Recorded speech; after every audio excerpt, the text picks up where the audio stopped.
Estamos fazendo a exposição dos 10 mandamentos nos últimos domingos, e hoje eu quero convidar a todos que possamos refletir uma vez mais nesses mandamentos que são preciosos para nós, à luz do texto de Êxodo capítulo 20.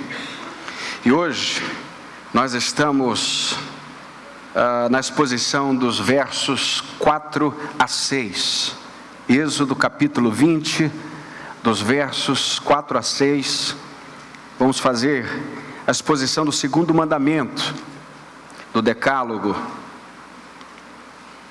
os mandamentos que Deus deu a seu povo, através de Moisés, quando o povo estava no deserto. Êxodo capítulo 20, de 4 a 6, leia comigo. Não farás para ti imagem esculpida, nem figura alguma do que há em cima no céu, nem embaixo na terra, ou nas águas debaixo da terra. Não te curvarás diante delas, nem as cultuarás, pois eu, Senhor, teu Deus, sou Deus zeloso. Eu castigo o pecado dos pais nos filhos até a 3ª e 4ª geração daqueles que me rejeitam, mas sou misericordioso com 1000 gerações dos que me amam e guardam os meus mandamentos. Nossa intenção é fazer desse mandamento 2 momentos de pregação, ou 2 mensagens. Já visto que ele tem um desdobramento logo depois da primeira parte, e hoje nós vamos falar sobre essa parte. Não farás para ti imagens de escultura. No próximo domingo, então, vamos falar sobre a segunda parte, sobre o que Deus quis dizer que castiga o pecado dos pais, dos filhos, até a 3ª e 4ª geração, e mostra misericórdia, não é? Até 1000 gerações para aqueles que o obedecem. Vamos então falar disso num próximo momento. Quando olhamos essa palavra, quando olhamos para os 10 mandamentos, percebemos que Deus não nos fez autônomos, Ele nos fez teônomos. Não temos diante de Deus autonomia. Diante de outra pessoa, sim, podemos ir, vir, chegar, trocar de roupa, comer, mas diante de Deus não temos a opção de achar ou de agir como se as leis dele não existissem, porque as leis dele é exatamente aquilo que nos mostra o que é certo e aquilo que é errado. Por isso o ser humano nunca está em atitude pacífica diante de Deus, porque todos transgridem a lei de Deus, as leis de Deus. Na história do povo de Deus no Egito, conhecemos que lá naquela terra, onde não era a terra do povo de Deus, mas eles estavam lá por mais de 400 anos, numa escravidão, num exílio. Eles se tornaram escravos depois que foram para lá. Nós percebemos que Egito foi uma terra de muita idolatria. Já visto que Deus, depois que tirou o seu povo do Egito, disse: eu vos tirei da fornalha de fungir do Egito, a fim de serdes para ele um povo de sua herança, como sois hoje. Deus trata o Egito como uma grande fornalha de fundir ferro. E a ação de trazer materiais fundidos, o ferro, não é? Eles já manipulavam o ferro muito bem, fazer os seus deuses desse material tão duradouro, era algo que era comum para eles. E exatamente nesse ambiente que o povo de Deus foi se desenvolvendo. O povo de Deus então foi se esquecendo dos seus costumes e foi sendo, vamos dizer ali, aculturado com os deuses do egípcio, ou dos egípcios. Muito bem. Quando nós olhamos esse texto, queridos, percebemos que tem muito a ver conosco também, embora depois de tanto tempo, há um preceito moral profundo nesse texto para nós. Hoje, nós estamos, mais do que nunca, na era das imagens. Não é verdade? Uma imagem fala mais que 1000 palavras, é o jargão do marketing. Tenha uma boa imagem. Não à toa que as revistas, até as revistas de informação, elas têm fotos enormes com um texto pequeno embaixo. Valoriza-se muito a imagem. Aliás, no marketing tem uma aba que se chama endomarketing, é exatamente aquilo que cuida da sua própria imagem, de acordo com aquilo que você fala, que você faz, com o que você vende. Porque para o marketing ou para o mundo moderno, a imagem é tudo. E vive-se hoje de imagens, da imagem que se passa, da imagem que se mostra. Estamos na era das imagens.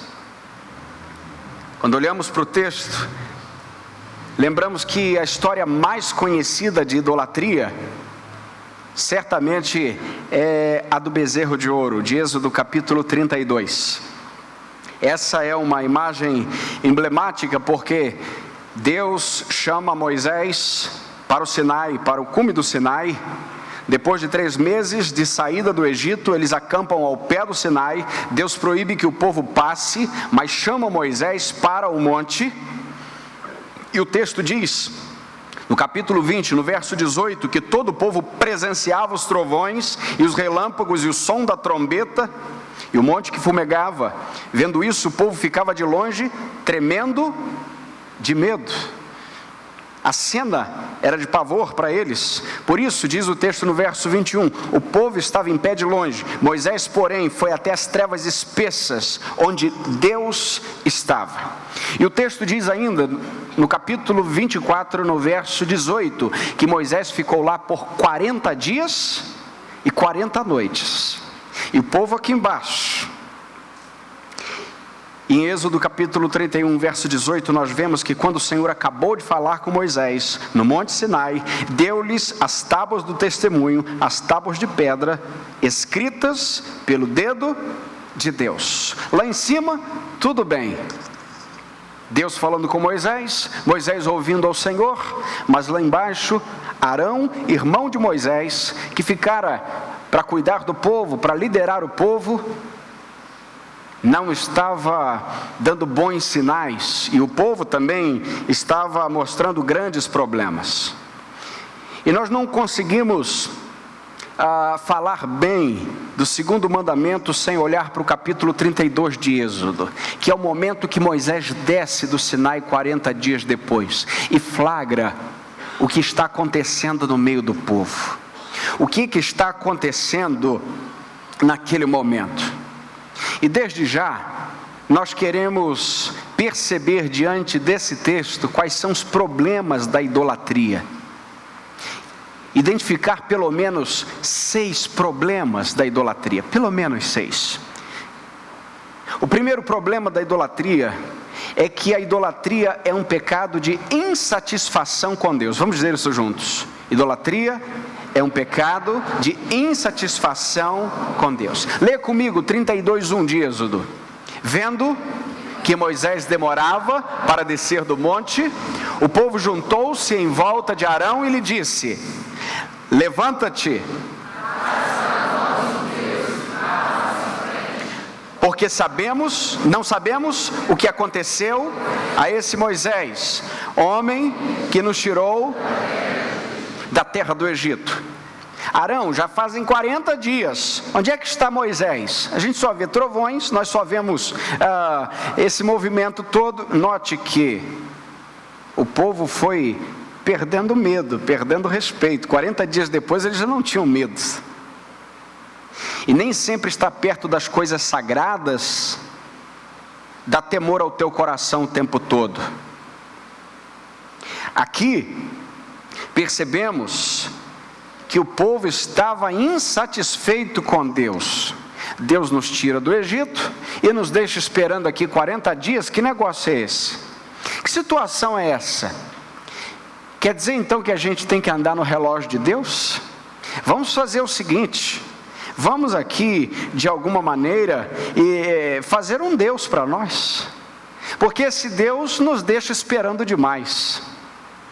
O princípio da idolatria é a insatisfação com Deus. A insatisfação com um Deus que não anda no nosso relógio, que não anda na nossa agenda e que não faz aquilo que a gente quer. Então, se esse Deus não faz o que queremos, na hora que nós queremos, nós precisamos de outro Deus, recorremos a outros deuses, e esse é o primeiro problema da idolatria: insatisfação com Deus. Estamos aqui, diante do texto, vendo também um segundo problema da idolatria. A idolatria é um pecado de comparação. Veja o que diz, dos versos 2 a 5, leia comigo.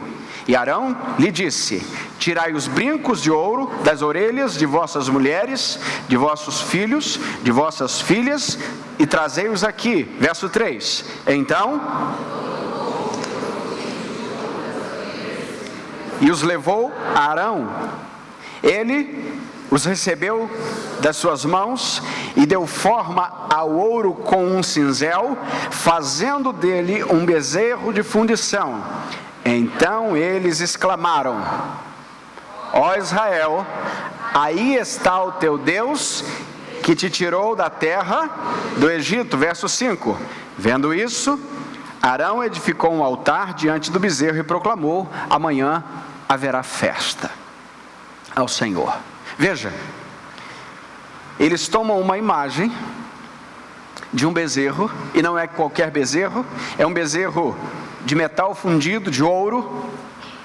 E nós vimos semana passada que a idolatria é uma atitude do coração humano, porque Arão recebe essa atitude, essa proatividade da parte do povo. Não é invenção de Arão, mas ao mesmo tempo ele não faz absolutamente nada para que aquilo não acontecesse. Ele já começa dizendo: vamos tirando os brincos, já vamos colocando aqui nas bandejas, parece alguns cultos por aí, não é? E coloca tudo aqui, o povo foi dando e foi tirando o relógio, aquela coisa toda.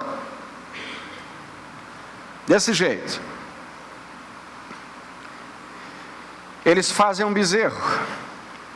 E a gente sabe, queridos, que eles estão chamando aquele bezerro de Deus, aquele bezerro de Senhor, e eles estão dizendo: este Deus tirou a gente do Egito. Eles estão tentando comparar a Deus com aquele bezerro, tentando evocar a presença de Deus com aquele bezerro, tentando comparar a Deus ou dar características a Deus com aquele bezerro, com aquela imagem. E Deus não pode ser retratado.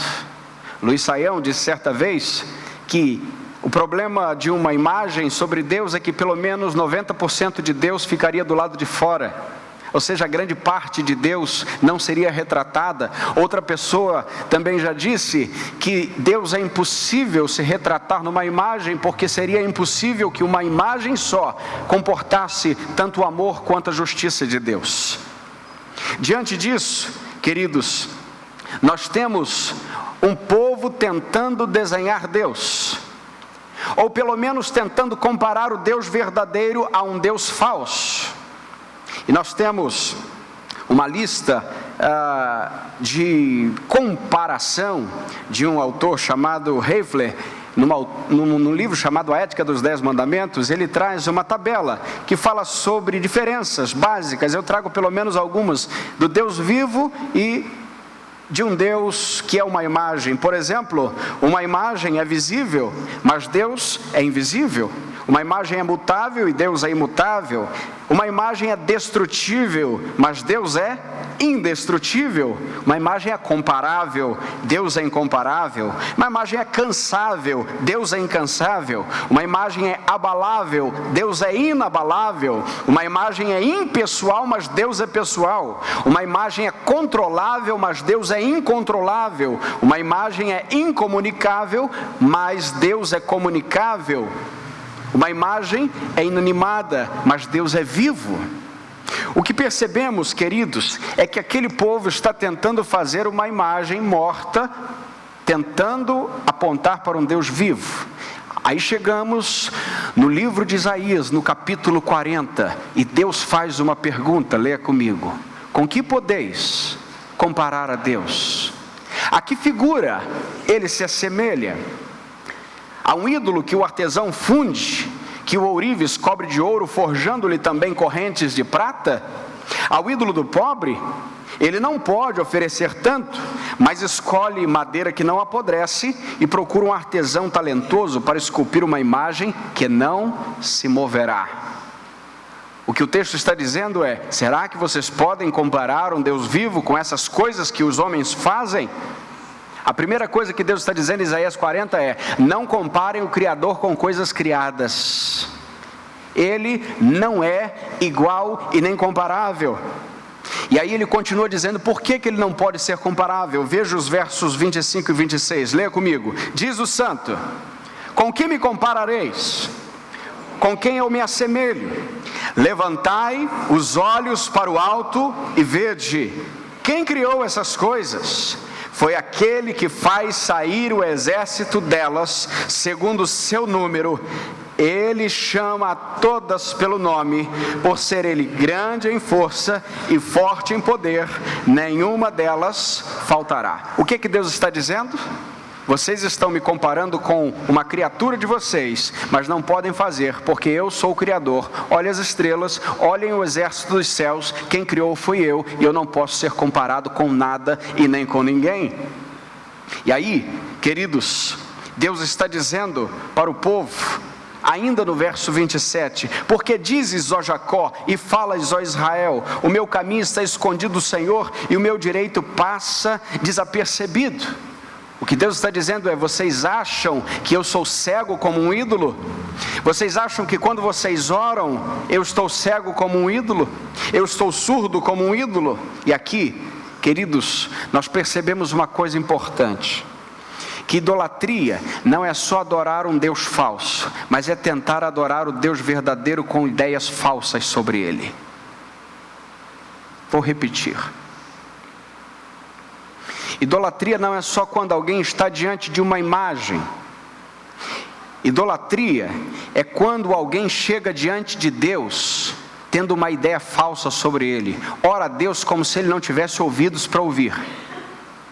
Fala com Deus como se ele não pudesse ser capaz de atender.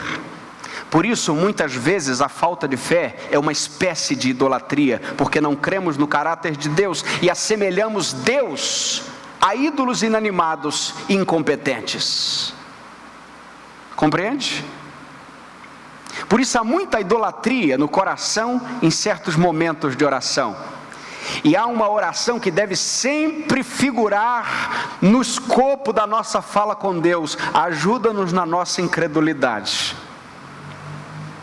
Diante disso, queridos, nós vemos que o problema da idolatria é um pecado de comparação de Deus com outras coisas, de Deus com outros ídolos. No Salmo 94, nós vemos quando o texto diz: o Senhor não vê, eles dizem, o Deus de Jacó não percebe. Ó tolos dos povos, procurai entender, e vós insensatos, quando tereis sabedoria? Leia o 9 comigo. Por acaso aquele que fez o ouvido não ouvirá? Ou aquele que formou o olho não verá? Será que Deus tem olho, mas não vê? Será que tem ouvidos, mas não pode ouvir? De maneira nenhuma. Há uma estratégia do inimigo, quando as pessoas oram, é fazer com que elas creiam, com que elas acreditem que Deus não pode ouvir as suas orações. Mas há um terceiro problema na idolatria.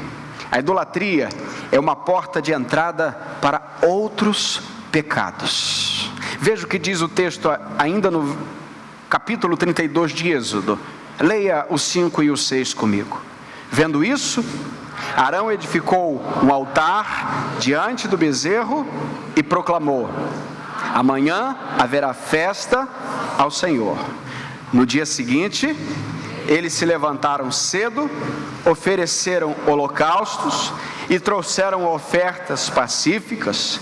O povo sentou-se para comer e beber, e depois se levantou para se divertir. Essa não é a tradução mais feliz.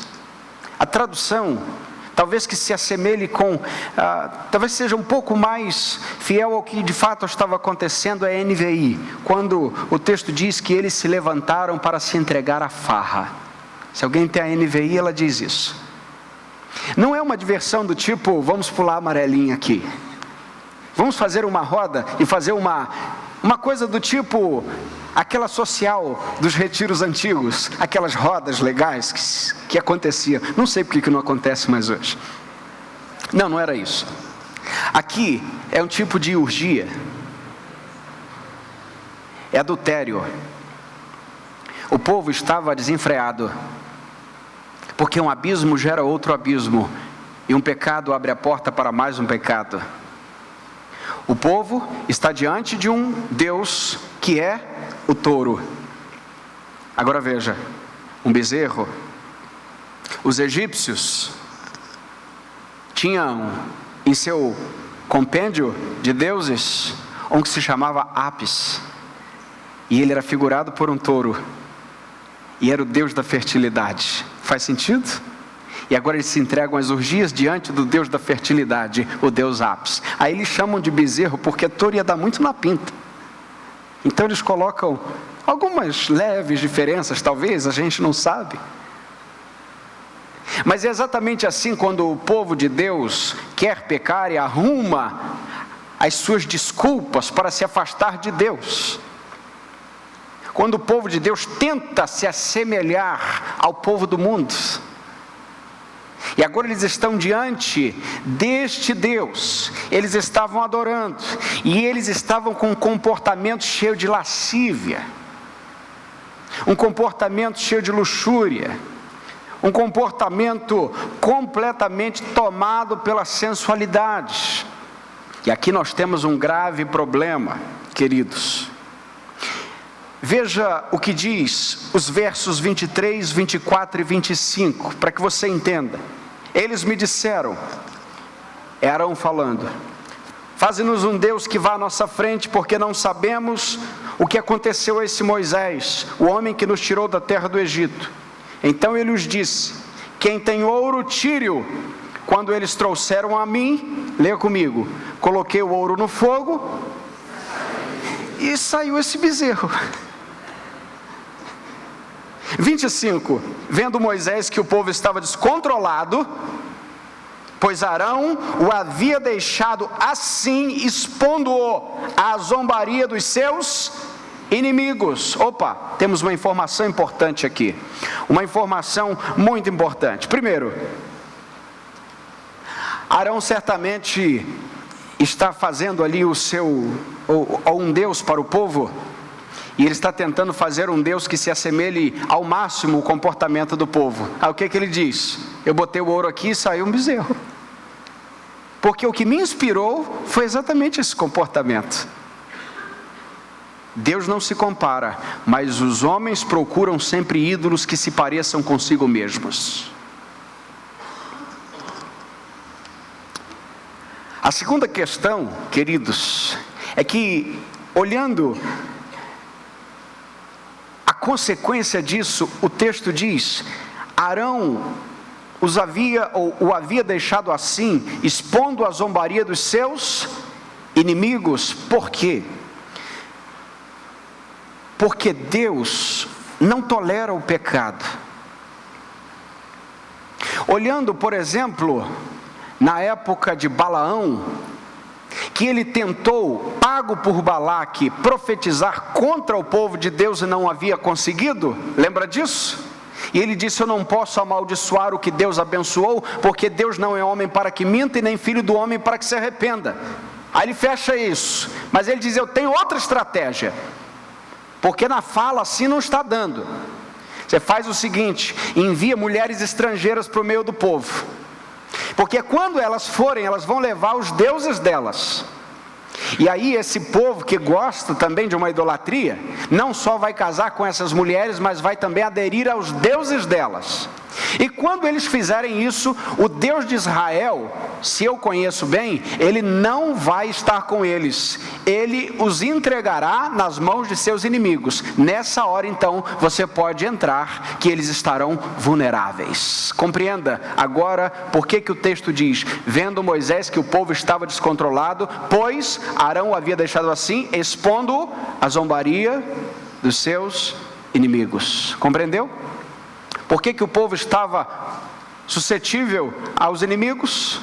Porque estava entregue a pecados, a idolatria, a orgia, a adultérios. Por que Deus não queria que eles se misturassem com outros povos? Porque Deus é um egoísta, tirano, déspota, com dificuldade de amor próprio? Absolutamente que não. Deus sabia que à medida que eles se encantassem com outros povos, seria inevitável que eles também se encantassem com outros deuses, e a sua bênção não estaria sobre eles. Por isso a idolatria é algo que tira a nossa vida do privilégio, da proteção e da graça de Deus, da bênção do Senhor, e nós vemos isso no texto. Bem, é por isso que há uma associação sempre profunda nas Escrituras entre adultério e idolatria. Idolatria e adultério. Por exemplo, Ezequiel capítulo 23, verso 37, o Senhor diz que eles adulteraram com seus ídolos.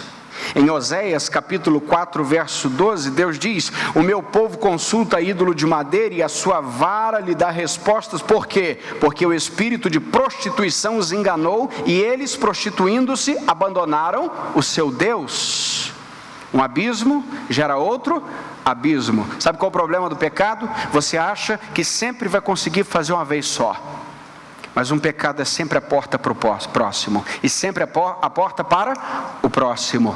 E depois que você já esteve bastante treinado em pecar naquela categoria, então há uma outra porta que se abre para que outra categoria ou outras categorias de pecado, podemos assim dizer, possam se abrir diante de você, e você vai entrando. Esse é o retrato do povo. Mas há um quarto problema da idolatria. A idolatria é um pecado que agiganta a mancha de nossa semelhança com Deus, ou em nossa semelhança com Deus. A gente sabe que lá no Éden, Adão peca, o homem, o ser humano cai, e nós que fomos criados à imagem e semelhança de Deus, temos a nossa imagem completamente manchada. O homem peca completamente. As emoções humanas estão tomadas pelo pecado. A capacidade de escolha humana está completamente dominada pelo pecado. Os desejos humanos estão completamente dominados pelo pecado. A inteligência humana está dominada pelo pecado, está manchada pelo pecado. Mas a idolatria é algo que aprofunda essa mancha do pecado na vida das pessoas. Veja o que diz o verso 7. Preste bem atenção nessa parte. Então o Senhor disse a Moisés: vai, desce, porque o teu povo que tiraste da terra do Egito se corrompeu. Leia o 8 comigo. Depressa se desviou do caminho que lhe ordenei. Fizeram para si um bezerro de fundição, adoraram-no, ofereceram-lhe sacrifícios e disseram: aí está, ó Israel, o teu Deus, que te tirou. O Senhor disse a Moisés: tenho observado esse povo e vi que é um povo muito obstinado.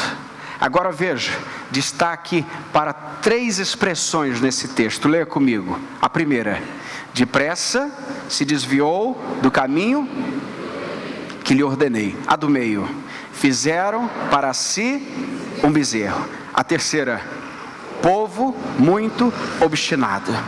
Note que Deus diz que as características desse povo são semelhantes à do animal que eles estão adorando.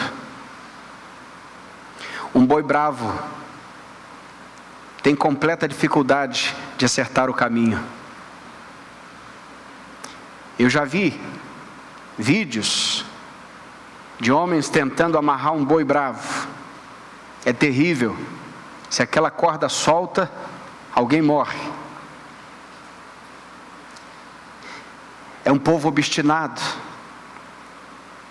E agora, o que Deus está dizendo? Eles fizeram para si um bezerro. Essa expressão está entre uma informação e outra. Eles se desviaram e eles são obstinados. Eles deviam parecer comigo, mas se parecem com Deus deles. Com Deus que eles fizeram para si. Com Deus que eles inventaram. Agora vamos ao texto que foi lido logo no início pelo pastor Márcio. Salmo 115. Preste atenção agora para ver se não faz sentido em sua mente. Os ídolos deles são de prata e ouro, obras das mãos do homem. Agora lê comigo. Tem boca, mas não falam. Tem olhos, mas não veem. Tem ouvidos, mas não ouvem. Tem nariz, mas não cheiram. Tem mãos, mas não apalpam. Tem pés, mas não andam. Nem som algum lhes sai da garganta. Tornem-se semelhantes a eles, aqueles que os fazem e todos os que neles confiam. O que Deus está dizendo é que nós nos assemelhamos àquilo a que adoramos. É por isso que o crente vai sendo transformado, porque adora um Deus vivo, e ele vai recebendo de Deus a mente de Cristo, um novo coração, um novo caminho. Mas aquele que está na idolatria vai se parecendo com o seu Deus, e a mancha do pecado vai se agravando na vida dele. Veja o que Deus está dizendo. Que Deus está dizendo que a pior situação do pecador não é quando Deus lhe pune pelo pecado, é quando Deus lhe entrega ao pecado. Não é quando Deus o disciplina pelo pecado, mas quando Deus o entrega para que ele se assemelhe ao seu ídolo. É por isso que em Deuteronômio capítulo 29, as palavras de Moisés ao povo são as seguintes: vistes tudo que o Senhor fez diante dos vossos olhos ao faraó, a todos os seus servos e a toda a sua terra do Egito, as grandes provas que os teus olhos viram, os sinais e as grandes maravilhas. Agora veja o verso 4, leia comigo. Mas até hoje o Senhor não vos deu um coração para entender, nem olhos para ver, nem ouvidos para ouvir. Note que Deus entrega o povo então, para que eles sejam semelhantes a seus ídolos. E somente quem pode mudar o coração de um povo, somente quem pode mudar a atitude de um povo é Deus. E qual é a punição desse pecado? Ou qual é a punição do pecado deste povo? Deus não lhes converterá o coração, estão obstinados. Eles ficarão parecidos com os seus ídolos. E até hoje, diz o texto, Deus não lhes deu um coração para entender. Isso é grave, queridos, isso é sério. A gente lembra na idolatria do tempo do rei Jeroboão, quando ele estava reinando, não em Jerusalém, mas queria que o povo não fosse a Jerusalém, porque ele queria o coração do povo com ele, ele queria um reinado para ele era um rei idólatra. Então, no primeiro livro de Reis, capítulo 12, nós vemos que depois de ter recebido conselho, o rei fez 2 bezerros de ouro e disse: ó Israel, chega de subires a Jerusalém, aqui estão os teus deuses que te tiraram da terra do Egito. 29, ele pôs um bezerro em Betel e outro em Dan. Isso se tornou um pecado, pois o povo ia até Dan para adorar o ídolo. Veja que a idolatria do povo não parou no deserto, mas segue na história de Israel. Diante disso, no tempo do profeta Oséias usa uma imagem muito forte para falar sobre o pecado do povo. E eu quero trazer alguns fragmentos da profecia de Oséias para que a gente compreenda que aquilo que a gente acabou de ler, tanto no Sinai quanto no tempo de Jeroboão, está sendo visto por Deus. Oséias capítulo 4, verso 16 e verso 17. Lê comigo o que Deus diz: porque Israel se rebelou como novilha desgarrada. Efraim está entregue aos ídolos. Deixa-o. Qual é a punição de Deus para Efraim? É o chicote? Não. Deixa-o. Ele está como uma novilha desgarrada. A atitude deles é como o ídolo deles. Quando nós chegamos no capítulo 13, no verso 2, o texto diz assim: e agora pecam cada vez mais e fazem imagens que fundem de prata ou com prata, ídolos segundo o seu entendimento. Todos são obras de artífice. Eles dizem, leia comigo: oferecei sacrifícios a estes. Homens beijam bezerros, diz o texto. E qual é o padrão da punição de Deus? Capítulo 10 de Oséias, verso 6, leia comigo. O bezerro, quem é o bezerro aí? É Efraim. Deus está chamando o povo de bezerro. Por quê? Porque o povo está se assemelhando ao seu Deus. Homens beijam bezerros. O bezerro também será levado para a Síria como um presente ao grande rei. Efraim será humilhado, Israel se envergonhará por causa do seu próprio conselho. Verso 11, leia comigo. Porque Efraim é uma novilha ou uma bezerra domada que gosta ou gostava de trilhar. Veja, por que Deus está dizendo que Efraim é como uma bezerra domada que gosta de trilhar? Porque os bois eram usados para empurrar os grandes moinhos circulares, que tinham uma grande pedra no meio para amassar o trigo no tempo da safra. E o povo o animal era levado até ali, e ele ficava naquele movimento circular por muito tempo, por muitos dias. E quando a safra acabava, terminava, o animal já estava viciado naquele movimento. Não tinha palha, não tinha trabalho, não tinha nada, mas ele entrava e ficava moendo. O que? Nada. É uma bezerra domada que gosta de trilhar. Tornou-se irracional. Não descansa no meu nome. Não faz o que eu mando fazer. Faz o que quer. Por isso trabalha penosamente. Enquanto que Deus disse que o nosso trabalho é descansar nele. Diante disso, queridos, a gente percebe que Deus pune a idolatria exatamente permitindo e deixando e fazendo com que o idólatra se pareça com seu ídolo. Aliás, é por isso que tem tanta gente que se parece com seus ídolos hoje. Olha a moda, parece um padrão. Olha as meninas, elas falam e se vestem de acordo com seus ídolos. Olha os rapazes, eles têm basicamente o mesmo comportamento, vestem as mesmas roupas, e têm os mesmos cortes de cabelo, e têm as mesmas gírias, e os mesmos sonhos, porque se assemelham a um ídolo padrão, um comportamento padrão, um comportamento que está longe de Deus, um comportamento que já deixou de querer ser como Cristo. Ser imitador de Paulo, por exemplo, ser meus imitadores como eu sou de Cristo, e na verdade dá mais ibope se parecer com os ídolos de hoje. Porque aliás a gente não pode ter o casarão que eles têm, não pode dirigir o carro que eles têm, mas vamos pecar como eles pecam. Aliás, Deus é santo, dá muito trabalho servir a um Deus santo.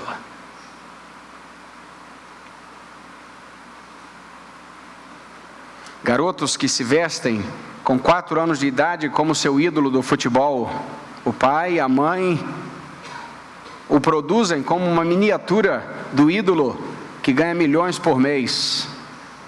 coloca a mesma camisa, faz o mesmo penteado, compra a mesma chuteira e diz: é isso aí. Já disse que eu não tenho problema nenhum com esporte, só com a idolatria. Deus não tem problema com esporte, tem problema com a idolatria do esporte. Por isso João vai dizer na sua primeira carta, no capítulo 5, no verso 21, filhinhos, guardai-vos dos ídolos, cuidado com a idolatria. Deus entregando os idólatras à idolatria. É por isso que em Romanos capítulo 1, nos versos 23 e 24, o texto diz: substituíram a glória do Deus incorruptível por imagens semelhantes ao homem corruptível, às aves, aos quadrúpedes, aos répteis. Lê o 24 comigo. É por isso que Deus os entregou à impureza. O que é isso? Juízo de Deus, punição por idolatria. 2 Tessalonicenses capítulo 2, verso 11, o texto diz: é por isso que Deus lhes envia a atuação do erro, para que creiam na mentira. Gostam da mentira? Então caiam na mentira e rolem na mentira, como o porco ama a lavagem e rola na lavagem. Apocalipse capítulo 22, verso 11, o texto diz: quem é injusto continue na injustiça, quem é impuro continue na impureza. No tempo de Isaías, Deus manda o profeta falar a um povo, e diz: Isaías, você vai pregar esse povo. Depois dele dizer: sim, Senhor, eis-me aqui, envia-me a mim. E Deus diz: eu vou te dar uma missão. Qual é a missão? Verso 9 do capítulo 6 de Isaías: vai e diz a esse povo: ouvindo, ouvireis e nunca entendereis, vendo, vereis e jamais percebereis. Torna o coração deste povo insensível, e que os seus ouvidos fiquem surdos, e que os seus olhos sejam cegos, para que não veja com os olhos, não ouça com os ouvidos, nem entenda com o coração, e não se converta e nem seja curado. Isaías, você vai pregar, mas eu não lhes abrirei o coração. O texto de Isaías é um compêndio contra a idolatria, e é um compêndio também de exaltação ao Deus verdadeiro. E Deus está mostrando aqui, queridos, que a punição do pecado é mais pecado. E muita gente acha que pode pecar mais, pode pecar mais, pode pecar mais, e está livre para pecar mais. E se tem alguma coisa que o homem é livre para fazer, é pecar. E ele vai pecando mais.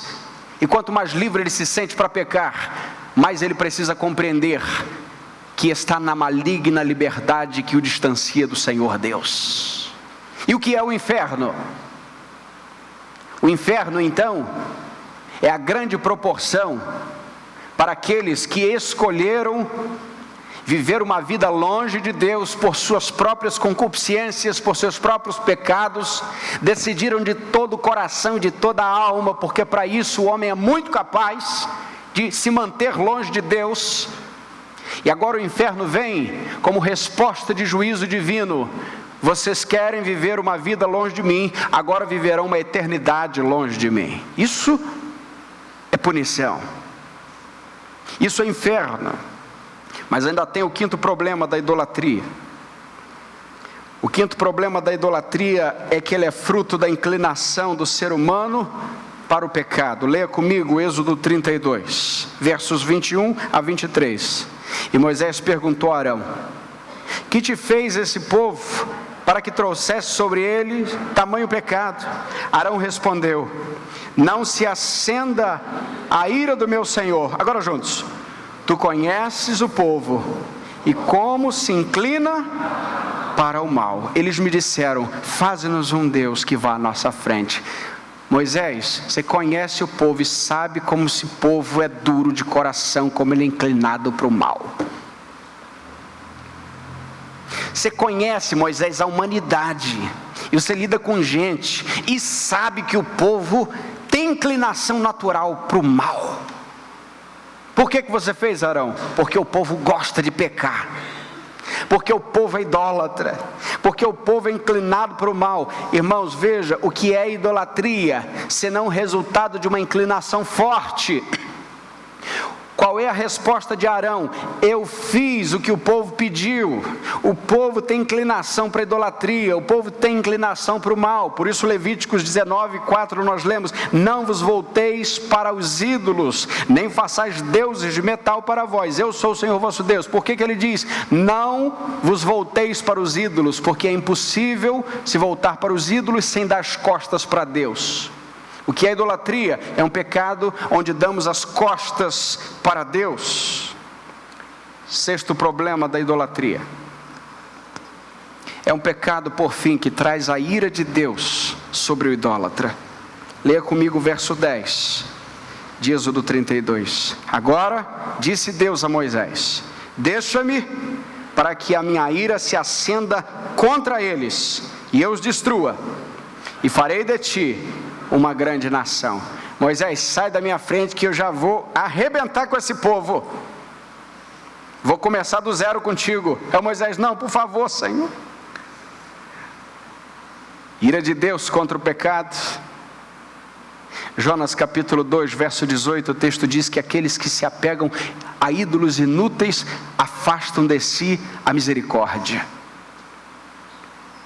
Quer viver debaixo da misericórdia do Senhor? Querido, querida, ouvinte, se afaste dos ídolos, porque aqueles que se apegam a ídolos inúteis afastam de si a misericórdia.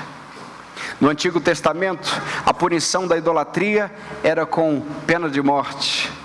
Quando nós olhamos para a nova aliança, nós lemos na primeira carta de Paulo aos Coríntios, no capítulo 6, que os idólatras não herdam o reino dos céus. A coisa se agrava, não é só morte física, mas é morte espiritual e eterna. Apocalipse capítulo 21, verso 8, diz que os idólatras terão a sua parte no lago ardente de fogo e de enxofre. Quero, por fim, concluir essa mensagem respondendo a duas perguntas. Primeira pergunta: como pode o idólatra seguir ao Deus verdadeiro? Se o povo é inclinado para o mal, se Deus pune a idolatria com mais idolatria, como é que o ser humano sai dessa fossa? Como é que a idolatria é vencida? A nossa esperança, queridos, está no próprio Deus. Ezequiel capítulo 36, no verso 25 e no verso 26 diz assim: então aspergerei água pura sobre vós, e ficareis purificados. Eu vos purificarei de todas as vossas impurezas, de todos os vossos... Quem está dizendo isso? Quem pode purificar da idolatria? O Senhor Deus. Quem é que pode nos purificar das nossas impurezas? O Senhor Deus. Agora lê o 26 comigo: também vos darei um coração novo, e porei um espírito novo dentro de vós. Tirarei de vós o coração de pedra, e vos darei um coração de carne. Como eram os ídolos? Não eram de pedra também? O que Deus está dizendo? Vocês adoraram ídolos, o coração de pedra de vocês parece com o ídolo de vocês, mas eu tenho o poder de arrancar esse coração e de converter o coração de vocês, dando a vocês um coração de carne. Profecia que Ele mesmo viria em carne, osso e sangue derramado para nos dar um novo coração.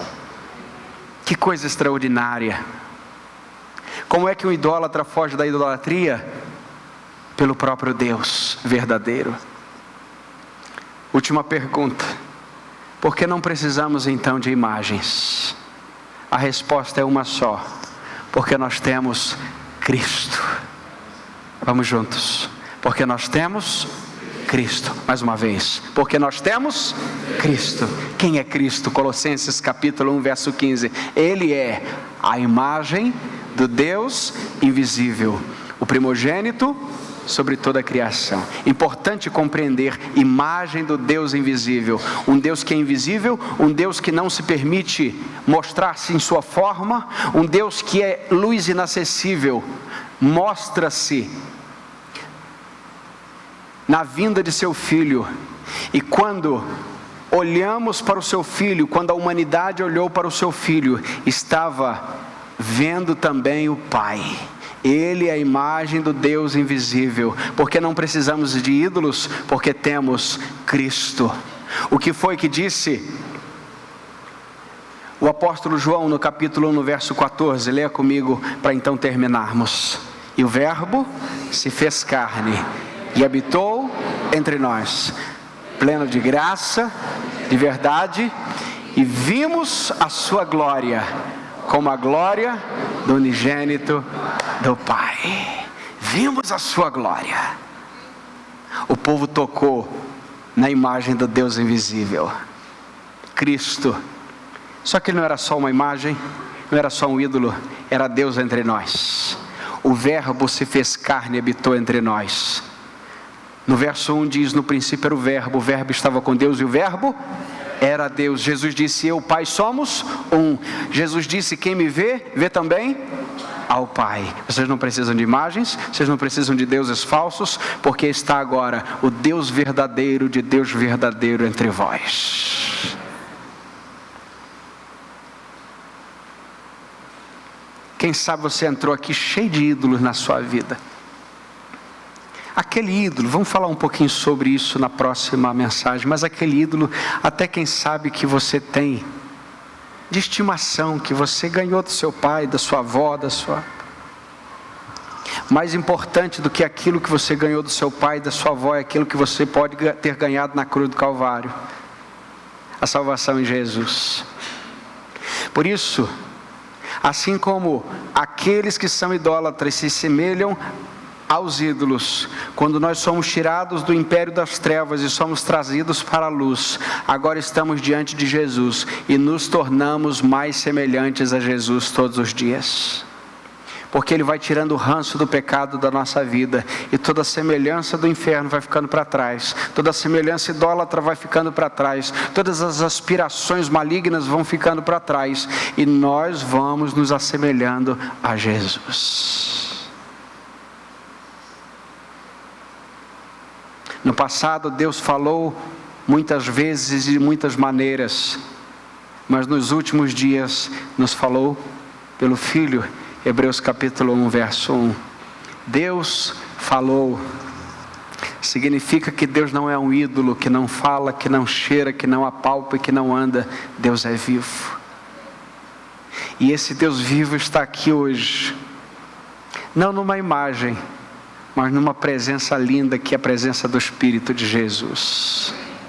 Esse Deus que é vivo, e que quando eu apago a luz, Ele não fica sozinho aqui, Ele vai comigo, porque Ele está por mim e em mim. Aleluia.